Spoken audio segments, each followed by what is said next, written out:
Fellow Ugandans and friends of Uganda all over the world, my name is Kyagulanyi Sentamu Robert, also known as Bobi Wine, and today is the 24th of January 2026. It's exactly 8 days since I escaped from my own house following a raid that was carried out by the military and police at my home on the orders of Muhoozi Kainerugaba, Museveni's son, and the Chief of Defense Forces. We had gotten earlier intelligence from our friends within the army that he had issued orders to his men to come and harm me.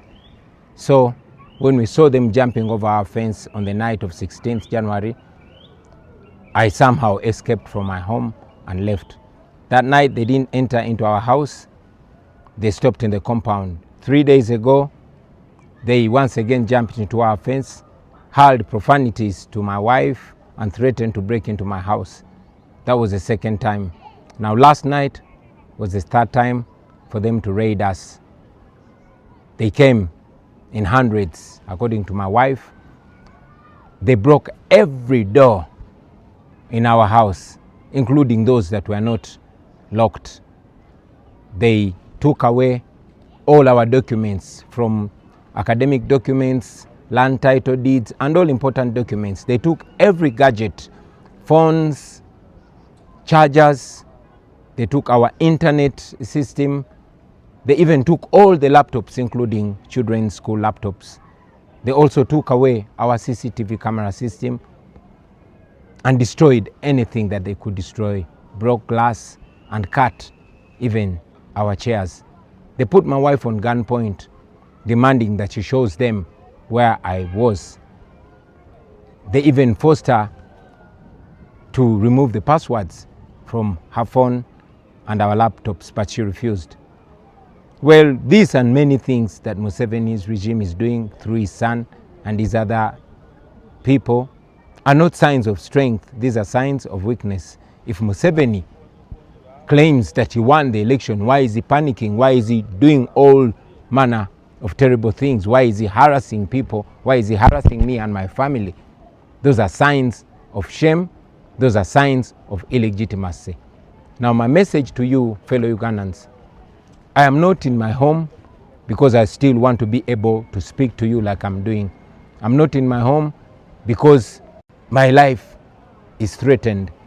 I take this opportunity, first of all, to thank the international community for the voices that they've raised, but to also encourage them to keep an eye on Uganda, especially at this critical time. To you, fellow Ugandans, this is our country. All this is being done to intimidate us. They've abducted two of my deputy presidents, Lina Zedriga and Jole Tukamshaba. We don't know where they are. They've arrested Mwanga Chivumi, my deputy president in charge of Buganda region, and many other comrades, to sow fear in us. I encourage you to be strong, to be smart, to be creative. These people are not as strong as they purport, and indeed they are not as smart as they are. They failed to find me for 8 days. I also tell you that we must never give up. Uganda is our country and we must fight and liberate it. I will resurface at an appropriate time to forward our struggle.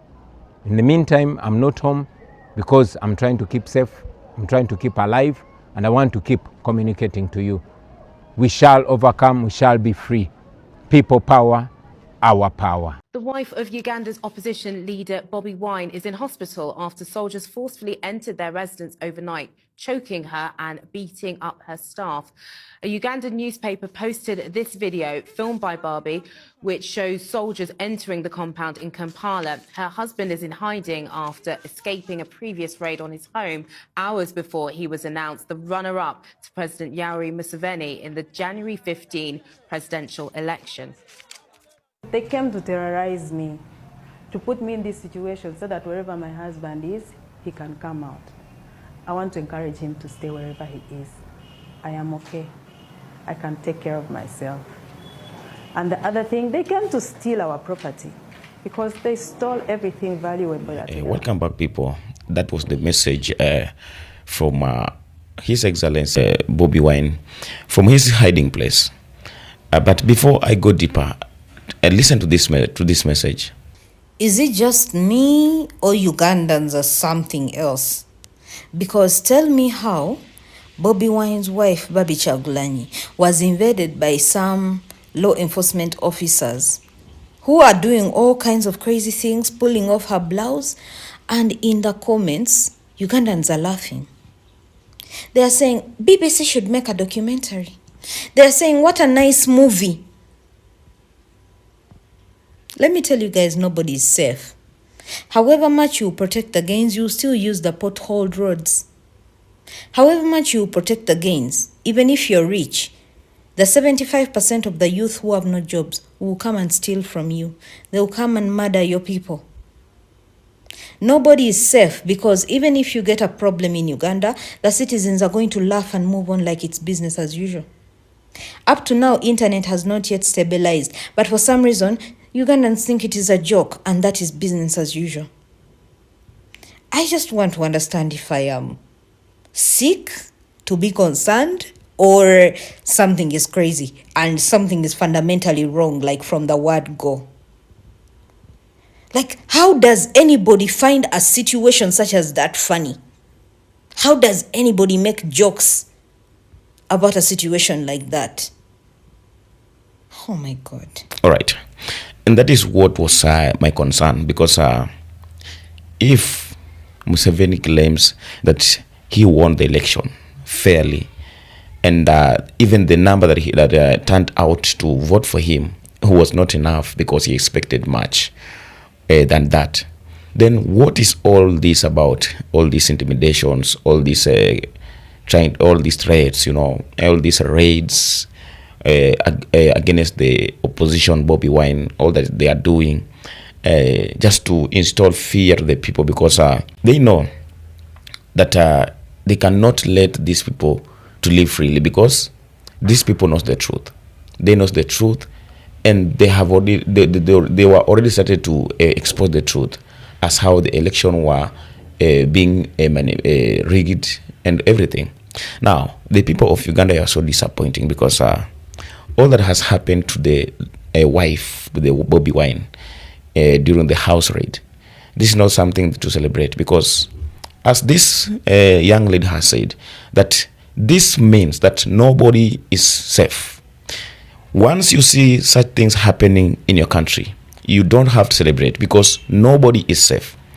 Because the people who are fighting to get the change in this country, the youths who are rising out, who are rising up to say that we need a change, we need to end this job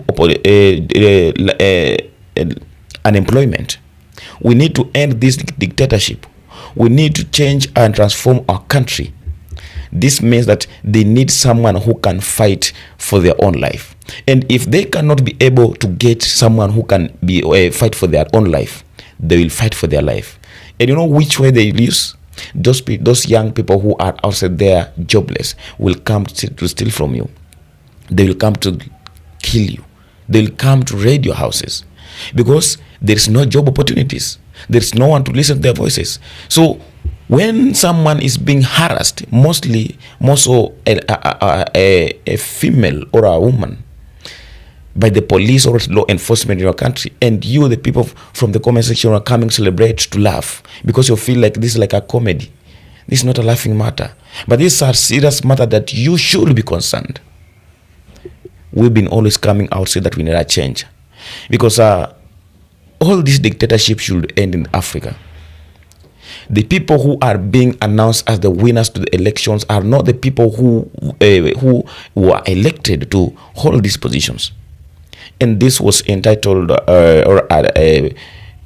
justified by Professor Pedro Lumumba, that the leaders who are being announced, they're ordering some people to announce them as the winners of the election, so that they can continue with their businesses, because now they're doing politics like business in their countries. So today, this man is fighting for the future of your country. The people from Uganda. This man is fighting for your future of your country. Now, when you see government trying to silence opposition, trying to silence the people from the country who are trying to maybe question or go against the will of the government, then you should know that this government has nothing good or any interest to the people or to the country. But they are only doing this because they want to remain relevant, even if they are not able to. Now, General Muhoozi is the son to president. So he's just using this title as the chief to UPDF, chief to Ugandan Defense Force, just to achieve his dreams, to continue supporting his father in oppressing the people, in destroying the country. That's why you have seen what he has did, issuing direct threats on social medias, trying to explain how he has killed the opposition supporters, and trying to assuring the public that he's going to do it more. So, first of all, this is just a general, and a general has nothing like the final say, because this person is only following the orders from the above, from the president. That's what it's supposed to be. So this is the general is someone who holds the position that he's just appointed by the president, and he can be removed anytime by the president, and even president can reshuffle and put there someone else. But this cannot happen in Uganda because Museveni is trying to protect his own interest through his son. His son is the one that is being used to protect him, so that no one can come and try to challenge or take him out of power. So the people of Uganda, if you cannot be able to wake up today and try to read the time, then you will be left back. By the time you'll wake up, you'll find everything has changed. By the time you'll wake up, you'll find yourself living in hell under the regime that today you are supporting.